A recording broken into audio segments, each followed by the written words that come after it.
This week's episode of GrateTV is brought to you by a new sponsor, spitjack.com. And if you go to spitjack.com, you spend $38 or more. Enter the promo code GrateTV. GrateTV for you get a pair of gloves. Awesome. Cooking gloves there as a special bonus just for watching the show and ordering. Coming up on GrateTV, going whole hog. How to do it, how to take the temperature, and more coming up.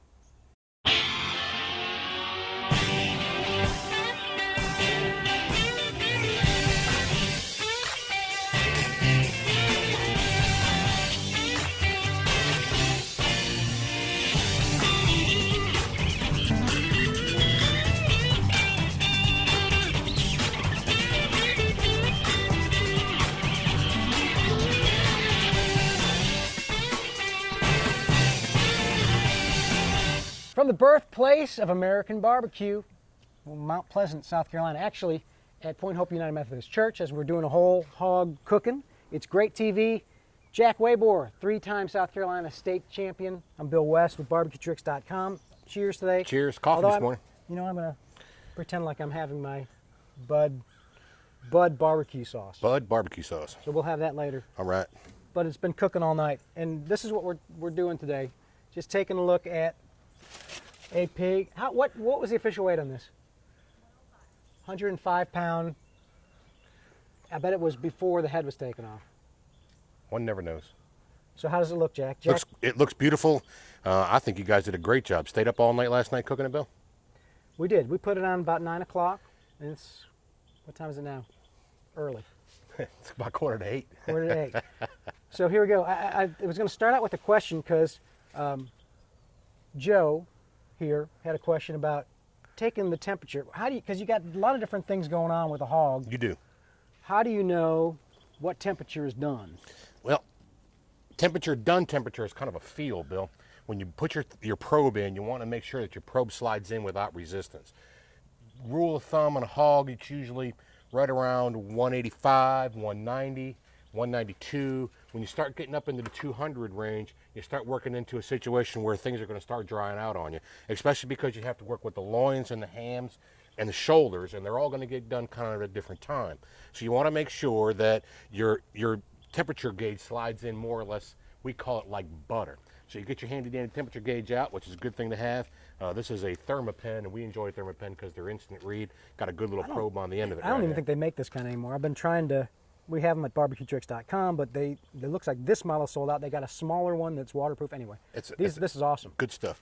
And then normally what I do is I check the temperature on all parts of the hog. You make sure you get right into the middle, down in the ham down here, and as you slide it in, you'll see that it has very little resistance going on. You see how I'm just sliding right in there, Bill? Will the ham typically be the last to get done? Yeah, the ham is the biggest, got the most mass in it, so it's going to be the biggest. But you got to watch the ham because it's also the leanest part of the hog, Bill. So if you get it too done, then it's just going to dry out on you. It's not going to be all as tasty as it needs to be. So you got your ham here, and down underneath this part here is where your loin is.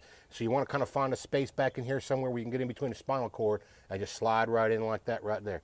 And you can see my temperature gauge is pretty much just sliding right in without any resistance at all. So you get the resistance. It's going in easy. I can see it. It's actually saying 190 something. So it's right in. It's right in where it needs to be. It's actually 194. And then your shoulders are up under this side right here. So you want to kind of get up underneath here, underneath these ribs right here, and get down into that piece of shoulder meat down in there. And look how easy that slides in there, Bill. And it's showing 195, 196. So what if you hit a bone? You want to back off from the bone. Yeah, you don't want to be in next to the bones. You want to make sure you're in the meat itself. You don't want to be in the fat either, because that'll give you an errant reading as well.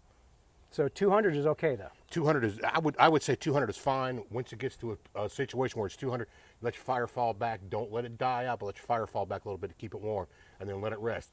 This is meat, and meat has to rest. We've talked about that before, Bill. This is amazing because you can see the bones breaking through. I don't remember seeing that in the past. Well, it's a great looking hog, Bill. You guys did a great job last night. Burbages. Even though we didn't get a break on it, did we? Winning hams. Winning hams? Winning hams? No, we got it from Burbages. Burbages. But that's okay. We like them. I got to go there. Burbages is a cool place. All right, so that's where we'll talk about this a little bit more. I thought we'd get to our little gadget this week. Gadgets? Gadget, which is not really, it's more of a goodie rather than a gadget, but I used it last night and I thought, I've seen people use it.